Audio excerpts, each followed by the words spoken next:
তিরমিজি শরীফের একটি হাদিস, রাসূল সাল্লাল্লাহু আলাইহি সাল্লাম বলেন,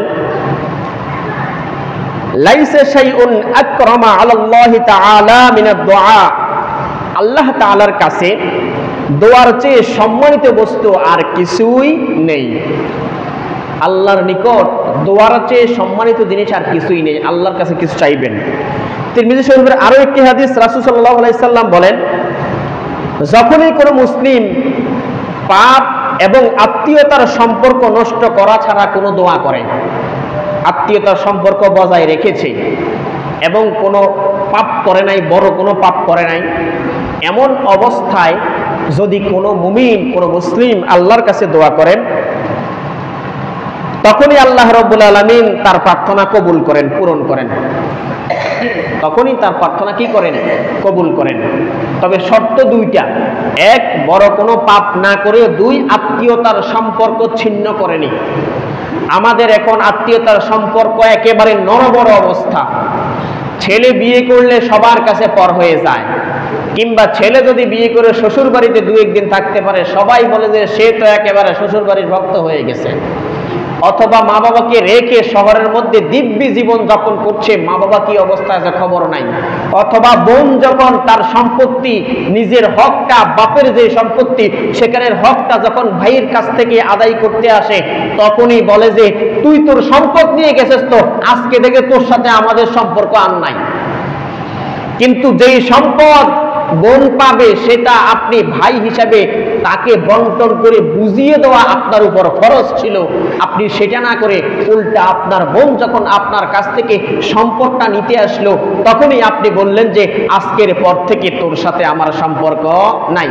অথবা বোন যখন সম্পদ নিয়ে গেল, 4 ভাই আছে, 5 ভাই আছে, এই সম্পদটা তো আর সবার কাছে বিক্রি করতে পারবে না। কোনো এক ভাইকে দিয়ে গেল, তার থেকে টাকা নিয়ে গেল। যে ভাইকে সম্পদ দিয়ে টাকা নিয়ে গেল, ওই অপর ভাইগুলো বলে যে তুই তো আমাদেরকে জায়গা দেস নাই, সম্পদটা আমার কাছে বিক্রি করস নাই, যার কাছে বেচছস আজকের পর থেকে আসলে সেখানে থাকবি, সেখানে খাইবি, তোর ভাই একটা, আমরা আজকে থেকে তোর ভাই নয়। এরকম সম্পর্ক ছিন্ন করে। যেই সম্পদ বুঝিয়ে দেওয়া আপনার উপর ফরজ ছিল, সেই সম্পদ বোন যখন তার প্রাপ্য অধিকার পেতে চায়, তখনই আপনি তার সাথে সম্পর্ক ছেদ করেন।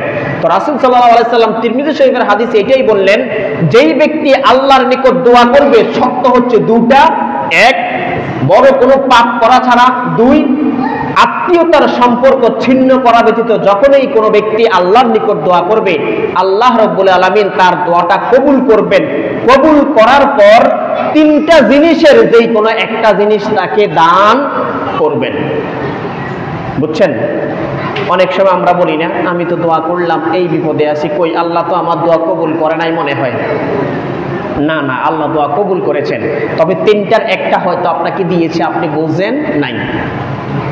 আপনি যদি জানতেন দোয়া করলে কতটা লাভ, কিয়ামতের ময়দানে দেখবেন যে অনেক বিপদ থেকে আপনি অনেক আগে দোয়া করেছিলেন, এই দোয়া আল্লাহ দুনিয়ায় আপনাকে দেয় নাই, আখিরাতের জন্য রেখে দিয়েছেন।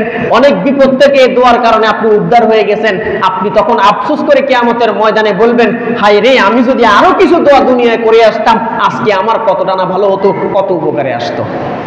তাহলে কেউ যদি কোনো গভীর বড় কোনো পাপ এবং আত্মীয়তার সম্পর্ক ছিন্ন করা ব্যতীত আল্লাহর নিকট দোয়া করে, আল্লাহ রাব্বুল আলামিন তার দোয়া কবুল করে 3টা জিনিসের যে কোনো একটা দেন। 1 নাম্বার হচ্ছে তার যেই দোয়া করেছে যেই বিষয়ের উপরে, তার সঙ্গে সঙ্গে দিয়ে দেন, হয় এটা করেন। 2 নাম্বার হচ্ছে অথবা তা আখিরাতের জন্য সঞ্চয় করে রেখে দেন। 1 নম্বর কি, আপনি যেই বিষয়ে দোয়া করেছেন এটা সাথে সাথে কবুল করেন, কবুল করে এটা আপনাকে দিয়ে দেন। অথবা কি করেন, এটা সাথে সাথে কবুল করেন না, রেখে দেন, আখিরাতে এর বিনিময়ে আপনাকে বিভিন্ন বিপদ থেকে উদ্ধার করবেন। 3 নম্বর হচ্ছে অথবা দোয়ার পরিমাণে, দোয়া যেই দোয়া করেছেন এই দোয়ার বদৌলতে আপনার বড় কোনো বিপদ আসতো সামনে, সেই বিপদ থেকে দোয়ার কারণে আপনাকে হেফাজত করে নেন। সুবহানাল্লাহ। মনে করেন সকালবেলা ফজর করে আপনি দোয়া করলেন, আল্লাহ এই আমি চাই, কিন্তু আল্লাহ আপনার এই দোয়াটা সরাসরি কবুল করলেন না, আজকে আপনার ভাগ্যে লেখা ছিল, আপনি তো জানেন না আপনার ভাগ্যে লেখা ছিল আপনি যখনই বাবুসি বাজার যাবেন, রাস্তা যখন পার হবেন কুমিল্লা যাওয়ার জন্য, সাথে সাথে অ্যাক্সিডেন্ট করে আপনি গাড়ি অ্যাক্সিডেন্টে মারা যাবেন, এটা আপনার তকদিরে লেখা ছিল। কিন্তু আপনি দোয়া করার কারণে দোয়াটা সাথে সাথে যেই বিষয়ে দোয়া করেছেন সেটা কবুল না করে এই বিপদ থেকে আল্লাহ উদ্ধার করে দিয়েছেন। ফেরেশতাদেরকে বলে দিয়েছেন তার হায়াতের মধ্যে দোয়ার কারণে বরকত দিয়ে দাও, আজকে সে অ্যাক্সিডেন্ট করে মরবে না। দেখলেন তো কত বিপদ থেকে বাঁচিয়ে দিল।